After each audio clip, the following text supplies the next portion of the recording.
Imagine stepping into a London coffee house in the late 17th century. The air is thick with the rich, bitter aroma of roasting coffee beans and tobacco smoke. The room buzzes with a constant hum of conversation. Men from various walks of life gather here, huddled over small wooden tables. Newspapers are spread out, ink still fresh. Voices rise and fall, discussing news, politics, and new ideas.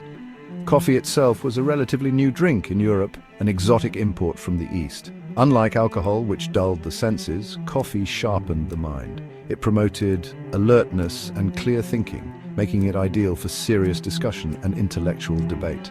The coffee house quickly became more than just a place to drink. It transformed into a hub of activity and thought. These establishments were remarkably open for their time. For the price of a cup of coffee, one gained entry into a vibrant world of information. Newsletters, pamphlets, and the latest gossip were all readily available. One could listen to learned discussions or engage in heated arguments. This accessibility was revolutionary, breaking down social barriers to information and discourse. The coffee house was not merely a place for refreshment. It became a crucible for new ideas where critical thought was nurtured. Debates held within their walls could challenge the status quo, question authority, and inspire calls for reform. From London to Paris, coffee houses played a crucial role in sparking intellectual and political revolutions. They helped to reshape Europe and the world. The coffee house was a space where the seeds of change were often sown. Coffee's journey to Europe was long and fascinating. Originating in Ethiopia, it spread across the Arabian Peninsula by the 15th century. Muslim pilgrims and traders introduced coffee to Persia, Egypt, Syria, and Turkey. The first coffee houses appeared in these lands. European travelers encountered this dark, stimulating brew in cities like Constantinople. The first coffee beans reached Europe through Venetian merchants in the early 17th century. Initially sold by apothecaries as a medicinal drink, coffee was prized for its invigorating effects. According to legend, Pope Clement VIII tasted it and gave it his papal approval. Coffee did not intoxicate, but stimulated the mind, banishing drowsiness. Scholars could study longer, businessmen could conduct affairs with greater clarity. Coffee houses began to spring up rapidly across the continent. Oxford saw its first coffee house in 1650. Established by a Jewish entrepreneur named Jacob. London followed in 1652, with Pasqua Rosé opening a coffee stall in St. Michael's Alley. Paris welcomed its first café, Café Procope, in 1686, which became a legendary meeting place. The swift proliferation of these establishments demonstrated a clear public demand. Europeans were eager for these new spaces and the unique social and intellectual experiences they offered. Coffee houses fostered an environment of wakefulness and rational thought. This was a stark contrast to the often muddled atmosphere of taverns. The very nature of coffee encouraged a different kind of social interaction. Coffee houses became vibrant centers of discussion and debate. Before coffee, European social life often revolved around alcohol. Taverns, inns, and alehouses were the primary public gathering spots. Here, beer and wine flowed freely, fostering camaraderie but also drunkenness and disorder. The arrival of the coffee house offered a distinct alternative. Sobriety was the defining characteristic of these new venues. Coffee promoted clarity and alertness, creating an atmosphere conducive to focused conversation, intellectual exchange, and business transactions. Merchants found coffee houses ideal for discussing trade. Scholars used them for academic debate. Writers and thinkers met to share and critique new ideas. The coffee house was a place of work and intellectual stimulation, not just leisure. It represented a significant cultural shift. Many establishments posted rules of conduct, encouraging polite discourse and respect for differing opinions. Patrons shared tables, fostering interaction between strangers from different backgrounds. This was quite different from the often cliquey or raucous environment of an ale house. The coffee house was designed as a space for information exchange and rational discussion. This shift laid important groundwork for the development of a more informed and politically aware citizenry. It was a quiet revolution in social habits with far-reaching consequences. In England, coffee houses were called penny universities. For a penny, one gained access to a wealth of information. This made knowledge accessible to a broader segment of society. Inside, one could find newspapers, pamphlets, and books. People shared news, discussed discoveries, and debated literature. Coffee houses were revolutionary spaces for knowledge and discourse. The Enlightenment was a transformative intellectual and cultural movement. It emphasized reason, individualism, and skepticism towards traditional authority. The coffee house, with its focus on rational discourse and open debate, was a natural home for Enlightenment ideals. These establishments provided the perfect environment for new philosophies to be discussed, developed, and disseminated. Many leading figures of the Enlightenment were regular patrons of coffee houses. In Paris, thinkers like Voltaire, Rousseau, and Diderot frequented cafes such as Le Procope. In London, writers Joseph Addison and Richard Steele gathered material for their influential periodicals. And in coffee houses were the unofficial meeting rooms of the Republic of Letters. Theories were rigorously tested through debate, ensuring ideas were robust and well-reasoned. The coffeehouse environment encouraged a spirit of critical inquiry. It fostered an intellectual dynamism that propelled the Enlightenment forward.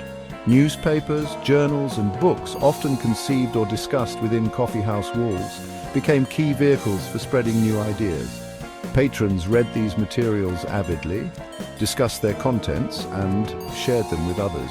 Coffeehouses were not just consumers of print, they were also catalysts for its production. They helped to create an informed public sphere where Enlightenment principles could take root and spread across society. London, in the late 17th and early 18th centuries, was teeming with coffee houses. By the early 1700s, there were reportedly over 500 such establishments. Each coffee house often developed its own distinct character and clientele. Some attracted merchants and businessmen like Lloyd's Coffee House, which became the famous insurance market. Others were frequented by scientists, writers, or politicians. Political discussion was a dominant feature of many London coffee houses. Supporters of different political factions, such as the Whigs and Tories, often congregated in their preferred establishments. The government was well aware of the political nature of these discussions and often employed spies to listen in. Coffee houses played a crucial role in the rise of public opinion as a political force. Ordinary citizens could gather to discuss matters of state, share information, and form collective views. This challenged the traditional top-down model of political authority.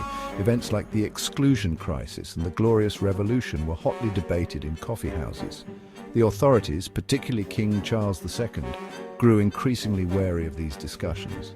In 1675, he issued a proclamation to suppress all coffee houses, but public outcry forced him to retract the order within days.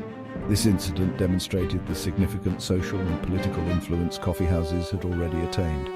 Their role in public life was firmly established. Parisian cafes evolved into potent centers of intellectual and political ferment. Establishments like the Café Procope, founded in 1686, attracted Enlightenment thinkers and those with radical political ideas. As discontent with the French monarchy grew, these cafes became vital meeting places. Ideas about liberty, equality, and fraternity were passionately discussed and debated. In the years leading up to the French Revolution of 1789, Parisian cafes buzzed with talk of reform and rebellion. Patrons devoured newspapers and pamphlets critical of the Ancien Regime. Figures like Danton and Marat frequented these establishments. On July 12, 1789, Camille Desmoulins delivered an impassioned speech at the Café de Foy, urging the crowd to take up arms. This call to action is often cited as a key trigger for the storming of the Bastille 2 days later. Throughout the French Revolution, cafes continued to play a significant role. They served as informal headquarters for various factions and places to gather the latest news. The debates and discussions within these establishments helped to shape the course of the revolution. The French café was truly at the heart of the revolutionary storm. The revolutionary impact of coffeehouses extended beyond politics. They fostered revolutions in commerce, science, and literature. Lloyd's of London, the world's leading insurance market, began in Edward Lloyd's Coffee House around 1688. In science, coffee houses provided an informal meeting ground for scholars and experimenters. Members of the Royal Society in London often gathered in coffee houses to discuss new discoveries and debate theories. The German philosopher Jürgen Habermas identified coffee houses as crucial to the development of the public sphere. Coffee houses allowed individuals to engage as a public, critique government actions, and articulate collective interests. The model of public discourse and information sharing pioneered in coffee houses had a profound and lasting impact. It helped to shape the foundations of modern democratic societies. The habits of news consumption, public discussion, and civic engagement nurtured in coffee houses became embedded in Western culture. Their legacy is woven into the fabric of our contemporary understanding of public life and democratic participation. Coffee houses were engines of innovation and crucibles of change. They democratized information, nurtured the Enlightenment, and fueled revolutions. The humble coffee bean helped to brew a potent legacy of discourse that continues to enrich our public lives. The golden age of the original European coffeehouse culture eventually waned. By the late 18th and early 19th centuries, factors such as the rising popularity of tea began to change social habits. However, the fundamental idea of the coffeehouse as a public space for social interaction, work, and discussion did not disappear. The 20th and 21st centuries witnessed a remarkable global resurgence of coffee culture. Modern coffee shops, from independent local cafes to large international chains, have become ubiquitous. They cater to a new generation, sharing similarities with their historical predecessors. Today's coffee shops often serve as informal workplaces, much like their ancestors. Reflecting on their history, it is clear that coffee houses were more than just places to drink a novel beverage. They continue to embody the spirit of connection, conversation, and the free exchange of ideas.